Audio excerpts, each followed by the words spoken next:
Halo guys, perkenalkan kami dari kelompok 9. Nama saya Vince Pigi Nyanyi. Saya Angelin Mangilangi. Saya Feren Valeriana Detan. Saya Noni Lovina Bujua. Saya Graciel Devida Thomas Ola. Jadi pada kesempatan kali ini kita akan sama-sama menyaksikan video tentang pemaparan materi mengenai fungsi dan peran dari ATP. Selamat menyaksikan. Nah, jadi teman-teman, sebelum kita masuk ke materi yang lebih jauh dan lebih dalam mengenai peran dan fungsi ATP, yuk sama-sama kita mengenal apa sih yang dimaksudkan dengan ATP. Jadi, seperti yang kita tahu, tubuh adalah organisme yang sangat teramat kompleks. Maka dari itu, tubuh membutuhkan yang namanya sumber energi untuk mempertahankan fungsinya.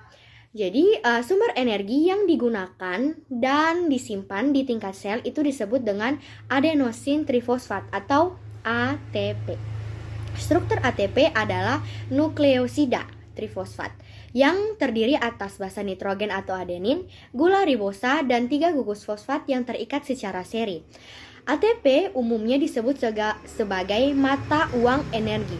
Nah, kenapa sih ATP itu disebut sebagai mata uang energi? Hal ini dikarenakan ATP itu menyediakan energi yang sangat mudah untuk dilepaskan dalam ikatan antara gugus fosfat kedua dan gugus fosfat ketiga.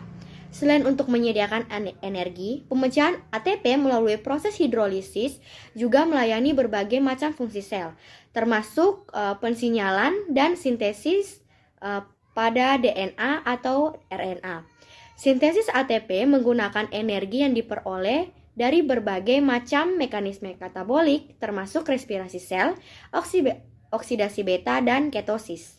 Nah, jadi teman-teman, mayoritas proses sintesis ATP terjadi pada respirasi sel dalam matriks mitokondria.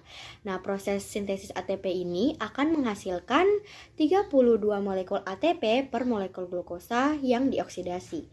ATP dikonsumsi atau dipergunakan untuk energi dalam berbagai macam proses tubuh, seperti proses transportasi ion, kontraksi otot, propagasi impuls saraf, fosforilasi substrat, dan sintesis kimia. Nah, proses-proses yang dilakukan dalam tubuh ini akan menciptakan permintaan yang cukup tinggi akan ATP atau sumber energi. Nah, akibatnya sel-sel dalam tubuh manusia bergantung pada hidrolisis kisaran 100 hingga 150 mol ATP per harinya untuk memastikan bagian-bagian tubuh ini dapat berproses dan dapat berfungsi dengan baik. Nah, setelah kita mengenal apa itu ATP, mari kita membahas tentang peran-peran ATP. Yang pertama, peran ATP dalam pensinyalan intraseluler. Transduksi sinyal sangat bergantung pada ATP, karena ATP berfungsi sebagai substrat untuk kinase yang merupakan protein pengikat ATP yang paling banyak. Ketika kinase memfosforilasi protein, kaskade pensinyalan dapat diaktifkan yang mengarah pada modulasi jalur pensinyalan intraseluler yang beragam. Aktivitas kinase sangat penting bagi sel dan karena itu harus diatur secara ketat. Kehadiran ion magnesium membantu mengatur aktivitas kinase. Regulasi melalui ion magnesium yang ada dalam sel sebagai kompleks dengan ATP terikat pada pusat oksigen fosfat. Selain aktivitas kinase, ATP dapat berfungsi sebagai pemicu pelepasan pembawa pesan intraseluler di mana-mana. Pembawa pesan ini termasuk hormon, berbagai enzim, mediator lipid, neurotransmitter, oksida nitrat, faktor pertumbuhan, dan spesies oksigen reaktif. Contoh pemanfaatan ATP dalam pensinyalan intraseluler dapat diamati pada ATP yang bertindak sebagai substrat untuk adenilat siklase. Proses ini sebagian besar terjadi pada jalur pensinyalan reseptor berpasangan G-protein. Setelah berikatan dengan adenilat siklase, ATP diubah menjadi adenosina monofosfat siklik atau biasa disingkat sebagai CAMP yang membantu dalam memberi sinyal pelepasan kalsium dari simpanan intraseluler.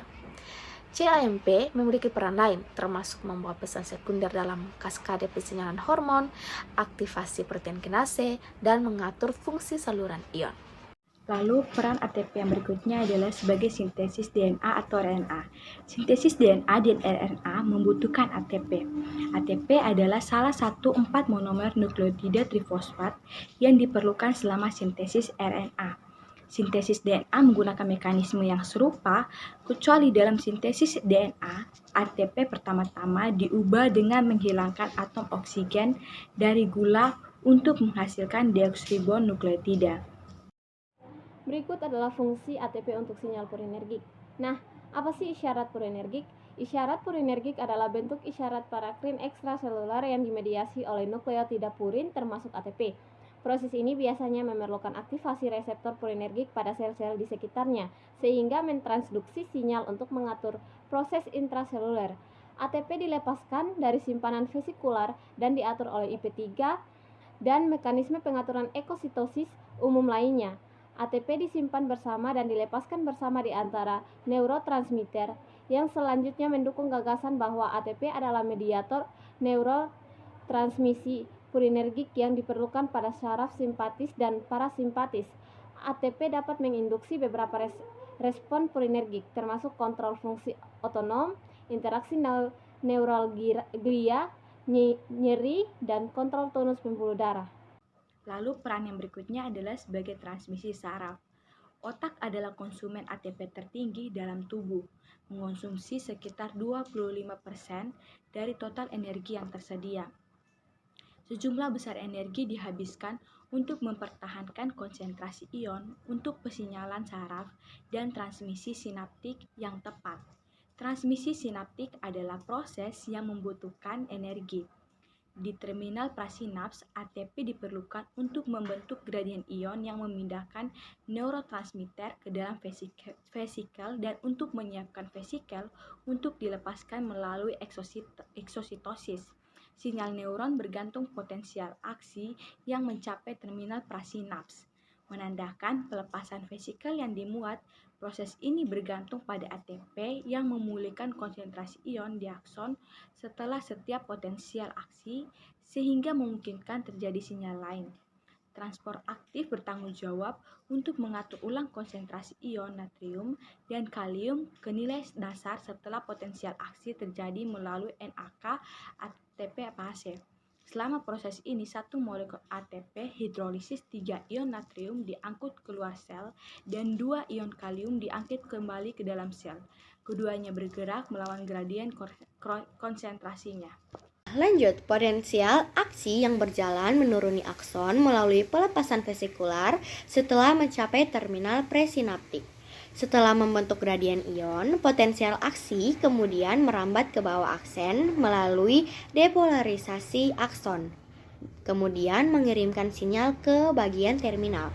Sekitar 1 miliar ion natrium diperlukan untuk menyebarkan potensial aksi tunggal tersebut.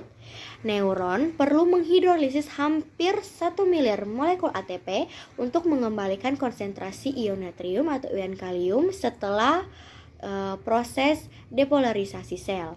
Sinapsis rangsang sebagian besar mendominasi materi abu-abu otak.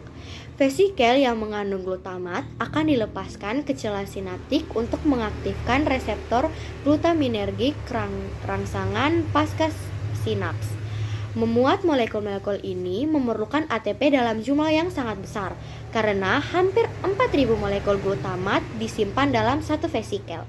Nah, penyimpanan energi yang signifikan diperlukan untuk memulai proses pelepasan vesikel. Untuk mendorong proses pasca sinaptik, glutamatergik dan mendaur ulang vesikel serta sisa-sisa glutamat. Oleh karena itu, karena banyaknya energi yang dibutuhkan untuk pengemasan glutamat, mitokondria berada dekat dengan vesikel glutamatergik. Selanjutnya yaitu fungsi ATP dalam kontraksi otot. Kontraksi otot adalah keadaan saat otot menegang dan memendek sehingga kemudian dapat menggerakkan tulang atau rangka tubuh kita. Kontraksi otot adalah fungsi penting dalam kehidupan sehari-hari dan tidak dapat terjadi tanpa ATP. Ada 3 peran utama yang dilakukan ATP dalam aksi kontraksi otot. Yang pertama yaitu melalui pembangkitan kekuatan terhadap filamen aktin yang bersebelahan melalui siklus jembatan silang miosin. Yang kedua adalah pemompaan ion kalsium dari mioplasma melintasi retikulum sarkoplasma melawan gradien konsentrasinya menggunakan transport aktif. Fungsi yang ketiga yaitu yang dilakukan oleh ATP adalah transport aktif ion natrium dan kalium melintasi sarkolema sehingga ion kalsium dapat dilepaskan ketika masukan diterima. Hidrolisis ATP menggerakkan setiap proses. Sekian pemaparan dari kelompok kami. Semoga bermanfaat dan Terima kasih.